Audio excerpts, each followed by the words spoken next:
Assalamualaikum warahmatullahi wabarakatuh. Shalom, Swastiastu, nama budaya, salam kebajikan untuk kita semua. Terima kasih kepada Bapak Ridho Sinaga, SAMH, selaku dosen pengampu mata kuliah Metode Penelitian Hukum. Di sini saya Yogi Destira akan menjelaskan atau mempresentasikan terkait dengan penelitian saya terkait dengan yang berjudul Analisis Sengketa Tanah Curug Agung Subang menurut Undang-Undang Republik Indonesia Nomor 2 Tahun 2012.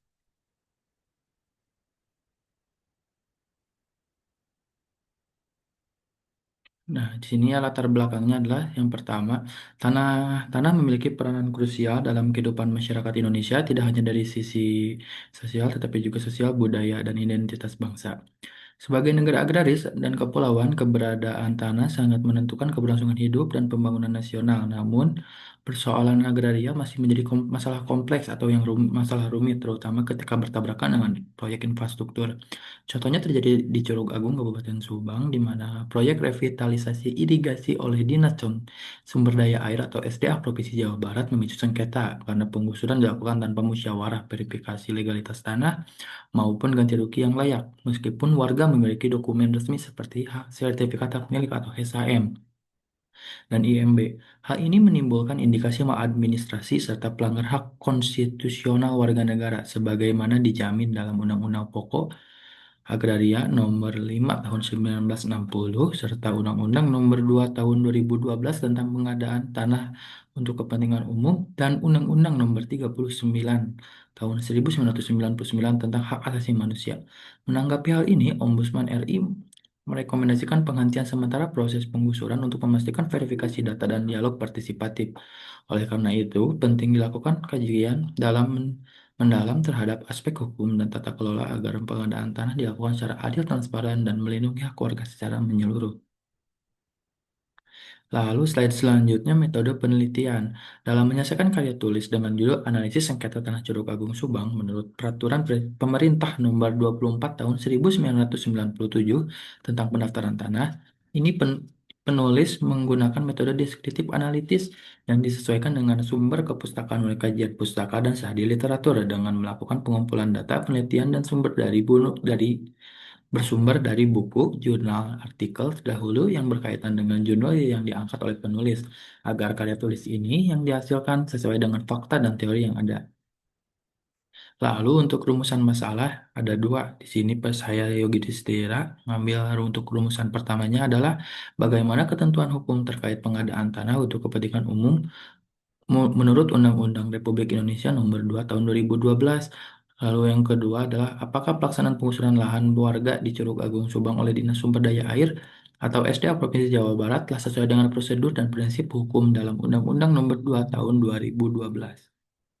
Untuk tujuan penelitian, di sini tujuan penelitian yang pertama adalah untuk mengetahui dan memahami ketentuan hukum mengenai pengadaan tanah untuk kepentingan umum sebagaimana diatur dalam Undang-Undang Republik Indonesia Nomor 2 Tahun 2012. Lalu untuk menganalisis kesesuaian tindakan penggusuran lahan warga di Curug Agung Subang oleh Dinas Sumber Daya Air Provinsi Jawa Barat dengan prosedur dan prinsip hukum yang berlaku. Lalu yang terakhir adalah untuk mengidentifikasi bentuk-bentuk pelanggaran hukum dan dugaan maladministrasi yang terjadi dalam proses pengadaan tanah tersebut.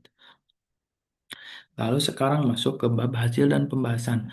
Nah, dan di sini ya, tanah itu adalah merupakan sumber daya utama yang dikaruniakan oleh Tuhan dan menjadi landasan bagi kemakmuran rakyat Indonesia. Oleh karena itu, pengelola harus dilakukan secara adil, merata, dan berkelanjutan dengan menjunjung kepastian hukum dan pelestarian lingkungan. Dalam praktik pembebasan lahan, seperti yang terjadi di Curug Agung, sering terjadi sengketa akibat minimnya sosialisasi keterbukaan informasi dan buruknya koordinasi antar instansi pemerintah. Lalu Undang-Undang Nomor 2 Tahun 2012 tentang pengadaan tanah bagi pembangunan untuk kepentingan umum mengamanatkan bahwa proses pembebasan lahan harus berlandaskan pada prinsip humanisme, keadilan partisipatif, partisipasi, transparansi, akuntabilitas, dan kesejahteraan. Itu terdapat dalam pasal 8.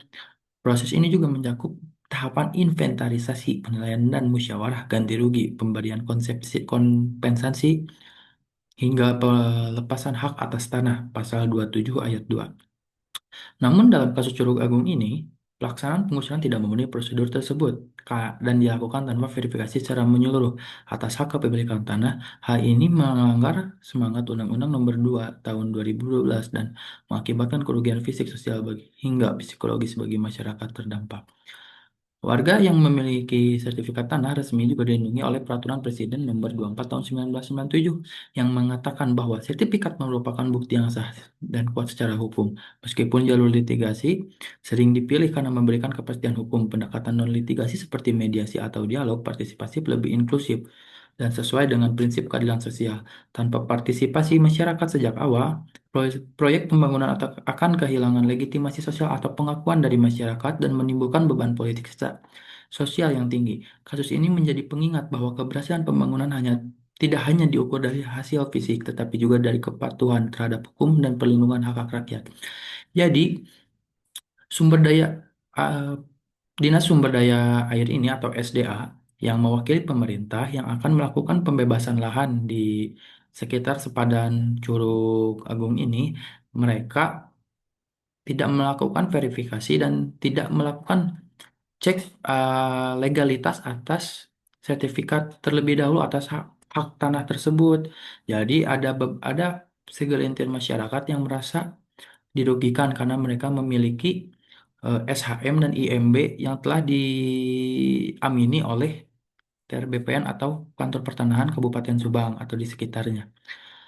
Nah, jadi seharusnya berdasarkan dengan Undang-Undang Nomor 2 Tahun 2012 tentang pengadaan tanah bagi pembangunan untuk kepentingan umum, sebaiknya atau seharusnya diwajibkan untuk CSDA sebelum melakukan penggusuran untuk melakukan verifikasi dan mengecek legalitas atas tanah tersebut.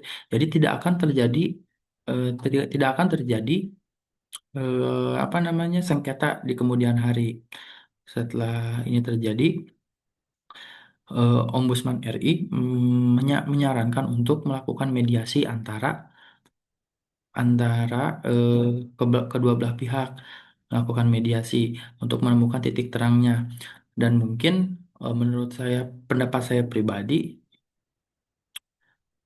untuk jika memang sertifikat tersebut terbukti dimiliki oleh masyarakat, SDA harus membayar ganti rugi jika ingin ada pembebasan lahan tersebut. Dan ada satu yang menimbulkan pertanyaan, kenapa bisa ada dua pihak yang mengklaim atas kepemilikan tanah tersebut? Apakah ada sertifikat ganda atau seperti apa? Maka di sini ATR BPN pun harus atau kantor pertanahan pun harus mengambil sikap untuk menangani permasalahan ini. Lalu kesimpulannya berdasarkan analisis kasus penggusuran lahan di Curug Agung Subang ditemukan bahwa tindakan Dinas Sumber Daya Air dalam proyek revitalisasi irigasi tidak sepenuhnya mematuhi prosedur hukum sebagaimana diatur dalam Undang-Undang Nomor 2 Tahun 2012. Proses penggusuran dilakukan tanpa musyawarah, tanpa verifikasi dokumen, terdiri atas dokumen kepemilikan seperti SHM dan IMB, serta tanpa pemberian ganti rugi yang layak. Hal ini menunjukkan indikasi pelanggaran hukum dan maladministrasi. Lalu menyinggung ke maladministrasi, bahwa si SDA ini melakukan maladministrasi sebagaimana ada dua yang berdampak. Yang pertama adalah pengabaian prosedur dan yang kedua adalah penyalahan kewenangan. Nah, jadi selain itu konflik ini mencerminkan lemahnya koordinasi antar instansi yang seharusnya SDA berkoordinasi dengan ATR BPN setempat dan kurangnya transparansi dalam proyek yang menyentuh hak konstitusional warga atas tanah. Padahal Peraturan Pemerintah Nomor 24 Tahun 1997 dan Undang-Undang Pokok Agraria menegaskan bahwa SHM adalah bukti kepemilikan yang sah dan harus dihormati. Oleh karena itu, penyelesaian sengketa ini tidak cukup secara administratif, tetapi juga harus mengedepankan hukum yang adil, partisipatif, dan berlandaskan keadilan sosial agar kejadian serupa tidak terulang di masa depan. Mungkin cukup sekian dari saya. Wabillahi taufiq wal hidayah. Wassalamualaikum warahmatullahi wabarakatuh.